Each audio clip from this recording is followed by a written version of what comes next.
Saturday morning came too fast. The kids were coming over for the weekend, something I'd been looking forward to for weeks but mentally not prepared for. Seeing my ex-wife, Sarah, again always stirred something complicated inside me. I had barely finished setting up the house to look like I had my act together when her car pulled up to the curb. I stepped out, plastering a smile on my face. The kids, Evan and Lily, were already bouncing out of the car, running toward me with the kind of enthusiasm I'd missed. I knelt, scooping them both into a hug, feeling the familiar warmth of their small arms wrapped around me. For a moment, everything felt right. Sarah, on the other hand, barely looked at me as she stepped out of the car, her arms crossed tightly over her chest. She looked good, better than she had during the final months of the marriage, and that stung more than I wanted to admit. "You'll pick them up Sunday night?" I asked, still smiling, though the tension was thick enough to cut with a knife. "Yeah, me and Todd," she replied, not meeting my eyes. 7 o'clock. There was a pause, one of those awkward silences that had become so common between us. "Todd, huh? We haven't been divorced more than 4 months, and she's already bringing that home wrecker around our kids." Before I could say something I would regret, Evan tugged on my hand, excitedly telling me about some project he'd done at school. Sarah barely acknowledged his excitement. She was already back at the car, checking her phone. It was like I wasn't even there. "Say goodbye to your mom," I urged the kids.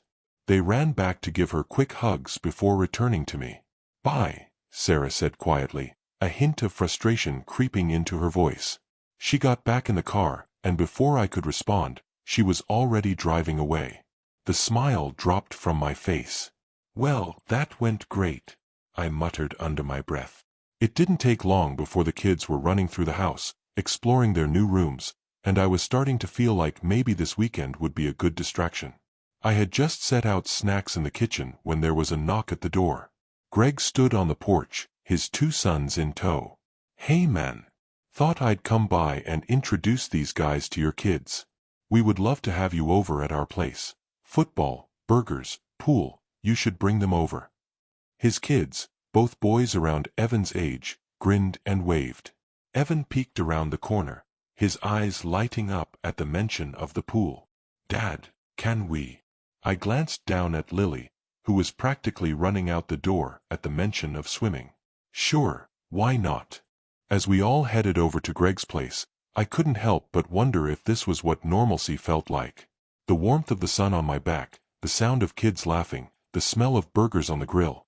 It all felt so easy, so simple.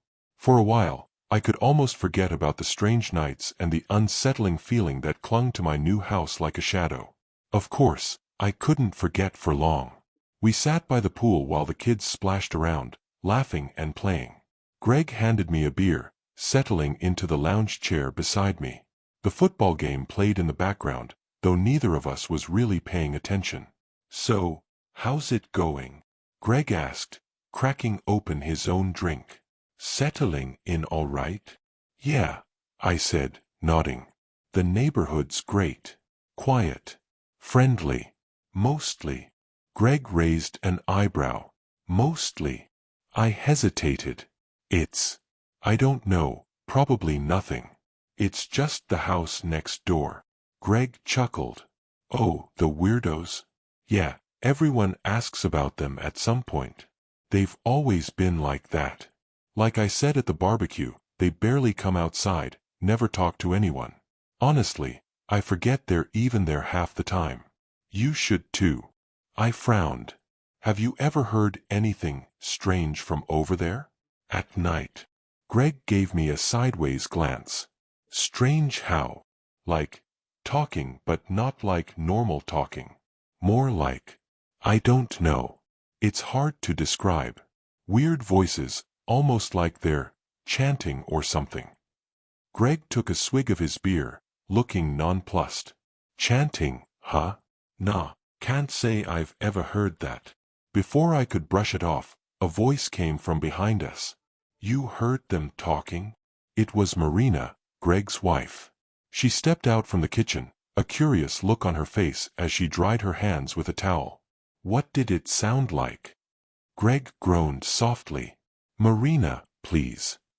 I froze. At the barbecue, she'd brushed off the whole conversation about the neighbors, hadn't she? I remember her laughing it off, making some joke about how they were probably just eccentric recluses. So why was she suddenly so interested? "No, I want to hear this," she said, ignoring Greg and sitting down beside me. Her eyes were wide, and there was an intensity there that I hadn't noticed before. "Tell me exactly what you heard." I shifted uncomfortably. "I don't know. It was just voices, late at night. But they didn't sound like any language I've ever heard. It was rhythmic, kind of unsettling." Greg sighed, shaking his head. "Here we go." "Greg, don't brush it off," Marina said, swatting him on the arm. She turned back to me. "The people next door aren't normal. I've always said there's something wrong with them, but no one listens to me." Greg rolled his eyes. "She thinks they're part of some underground cult or something." Marina narrowed her eyes at him. "You joke, but there are things that happen in this world that people like you don't pay attention to. The government hides things, covers up things. And sometimes, they use neighborhoods like ours to do it." I chuckled nervously. "Like what?" Greg snorted. "Trust me, man, you don't want to go down this rabbit hole. Next thing you know, she'll be telling you how the government's run by reptilians and they're using mind control on us." Marina ignored him, leaning in closer. "Don't let him scare you off. What you heard, it's real. I've done my research. People like them, they don't just live next door for no reason. There are forces out there, things we don't understand. And those people," she nodded toward the house, "they're connected to something." Greg stood up, shaking his head. "All right, let's not freak the new guy out on his first weekend here. He's here to relax, not listen to conspiracy theories." As Greg walked away, Marina caught my gaze again, her expression serious. "Just be careful. You keep hearing those voices, you come talk to me. There's more going on than you think." I nodded, trying to laugh it off, but as the kids laughed and played in the pool, and the sun dipped lower in the sky, I couldn't shake the weight of her words. Something was going on next door. And maybe Marina wasn't as crazy as Greg made her seem. The evening stretched longer than expected, the sun dipping low, casting a golden hue over the yard. The kids' laughter echoed through Greg's backyard as they splashed around in the pool, not a care in the world. Eventually, the time came to head home, and it was well past 8 p.m. by the time we started saying our goodbyes. Evan and Lily dragged their feet as I gathered their things. "Ah, do we have to go already?" Evan whined, his lower lip sticking out in the way that always made me cave in the past. "Yeah, Dad, can't we stay a little longer?" Lily chimed in, her eyes wide with that same innocent look. Greg's boys mirrored their disappointment, shoulders slumped. Greg clapped me on the back, laughing. "You know, you're welcome over any time. These kids seem to be getting along like gangbusters." Yeah, we'll plan something soon," I said, smiling despite the strange tension that had been tugging at me all evening. Marina gave me a pointed look, her earlier words about the neighbors still echoing in my head. "Really, any time," she added, though her gaze was more serious, almost like a warning. I nodded. "Definitely. We'll do this again." As we headed back down the street, the warm glow of Greg's house faded behind us, and an eerie stillness settled over the neighborhood. The familiar, unsettling feeling crept back in, tightening around my chest as we approached our house. The street was quiet, the sound of our footsteps the only thing breaking the silence. I held onto Evan and Lily's hands a little tighter. "Dad, why are you squeezing my hand?" Evan asked, his voice curious but light. "Just keeping you close," I said, forcing a smile. Ahead, our house loomed, darker than I remembered. And there, next door, the same house that had been nagging at the back of my mind, stood in its usual eerie silence. As we neared the driveway, something stopped me cold. The voices. That same, low murmuring sound. Not loud, but enough to set every hair on my neck standing on end. It was coming from next door again, that strange, rhythmic pattern I couldn't place. Except this time, it wasn't muffled. It was clearer, like it was just on the other side of their door. My heart started pounding, and a cold sweat broke out on my forehead. "Kids, go inside. Right now." "Why?" Lily asked, looking up at me with confusion. I fumbled, glancing toward the house next door as I tightened my grip on their hands. "Whoever gets inside first gets ice cream," I blurted out. That got them moving. Evan and Lily giggled, breaking into a run toward the front door, the promise of ice cream spurring them on. I barely registered their laughter as they raced up the porch steps. My eyes were glued to the neighbor's house. The curtain in one of the windows, just a sliver of it, was pulled back. I don't know why it drew me in. Maybe it was the fact that, for once, there was some sign of life. Some proof that someone lived there. The sight of that tiny gap in the curtain felt like an invitation. An invitation I didn't want. I stood frozen in the driveway, my eyes fixed on that window.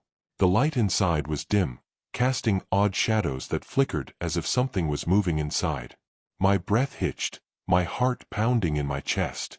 It was just a crack, a small opening, but through it, I could make out something, or someone, watching me. A figure? No, not quite. The shadows behind the curtain shifted. It was hard to make sense of it, but there was a shape. A silhouette, maybe? It didn't move like a person. It swayed, fluid, unnaturally, like it wasn't constrained by joints or bones.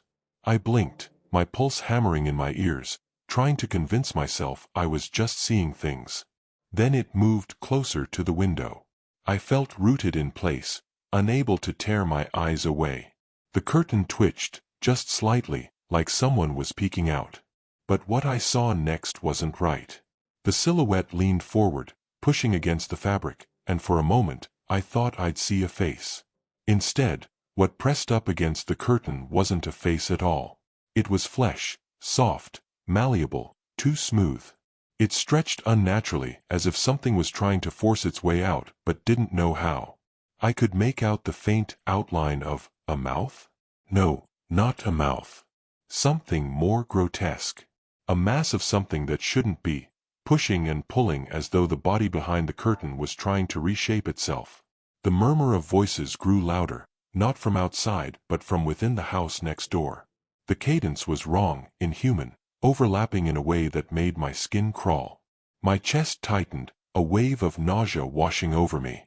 I wanted to move. I needed to move. I stood there, transfixed, watching as the shape behind the curtain shifted again. Then it stopped. The curtain snapped shut, cutting off the view, and with it, the voices went silent.